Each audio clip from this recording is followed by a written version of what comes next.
মুক্তাগাছায় মটর শ্রমিক ইউনিয়নের নির্বাচনে হামলা ভাঙচুরে আহত ২। ময়মনসিংহের মুক্তাগাছায় মটর শ্রমিক ইউনিয়নের ত্রিবার্ষিক নির্বাচনের ভোট গণনা চলাকালে হামলা ও ভাঙচুরের ঘটনা ঘটেছে। এতে ২ জন আহত হয়েছেন। ঘটনাটি ঘটে শুক্রবার মধ্যরাতে মুক্তাগাছা আর.কে সরকারি উচ্চ বিদ্যালয় কেন্দ্রে।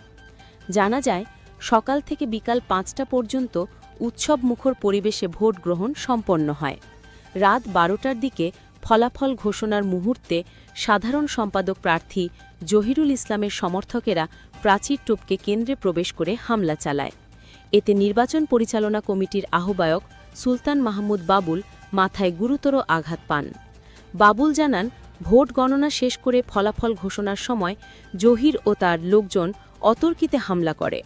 পুলিশ আমাকে উদ্ধার করে হাসপাতালে নিয়ে যায়। অন্যদিকে প্রার্থী জহিরুল ইসলাম অভিযোগ অস্বীকার করে বলেন, ভোটে অতিরিক্ত ব্যালট নিয়ে প্রশ্ন করায় প্রতিপক্ষের লোকজনই হামলা চালায়। বেসরকারিভাবে সাধারণ সম্পাদক পদে বিজয়ী দারা বলেন, নিজেদের পরাজয় নিশ্চিত জেনে জহিরের লোকজন হামলা করে।